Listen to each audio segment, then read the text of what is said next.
to Israel, death to USA. We know that that's not a safe environment for students.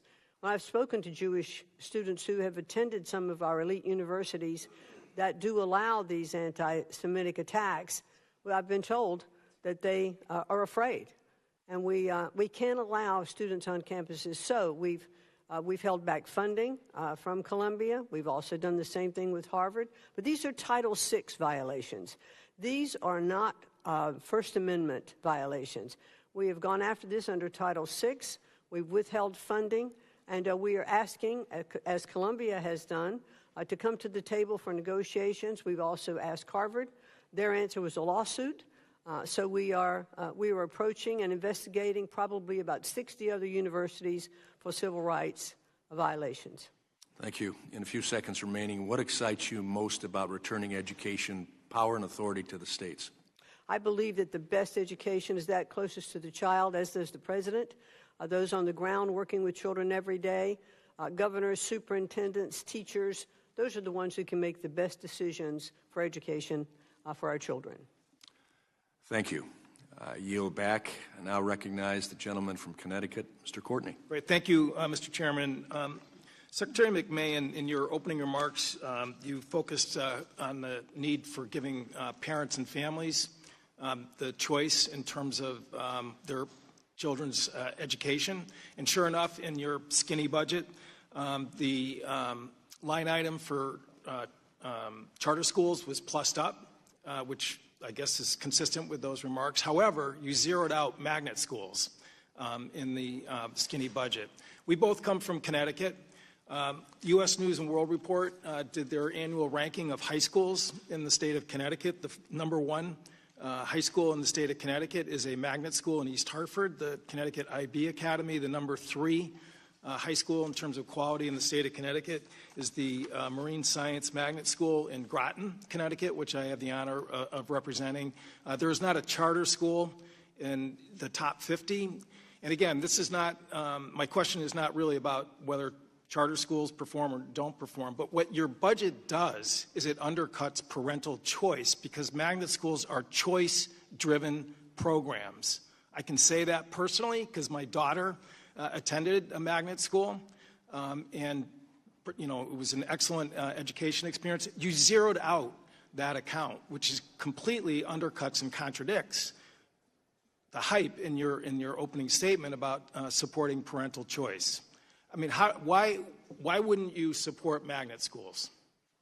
I do support magnet schools, and as we both know, in Connecticut, I'll speak to magnet schools, but also in Connecticut, there has been the lowest growth in charter schools. I think we're like 5th from the bottom in the country for allowing more charter school growth. So why zero out magnets? Magnet schools are also, as are charter schools, they are public schools.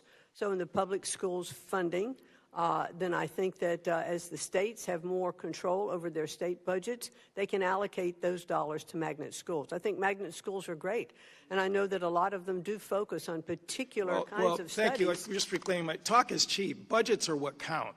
And this budget does not say that magnet schools are great. I have another question. I want to just move on. You referenced the skinny budget, and that was an operating plan. We now have the full budget, so we might take another look at that. Yeah, it says 0. You may still be. Anyway, be correct, I want to move on to the Perkins program, which again is very important in the state of Connecticut. I was at a graduation ceremony on Wednesday.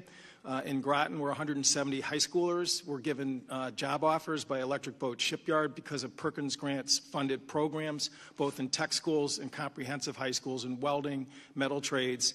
The hype, again, from this administration is that they're going to support trades schools, but looking at your budget, again, it's a 0 increase in the Perkins line item, which I guess could have been worse. You could have cut it.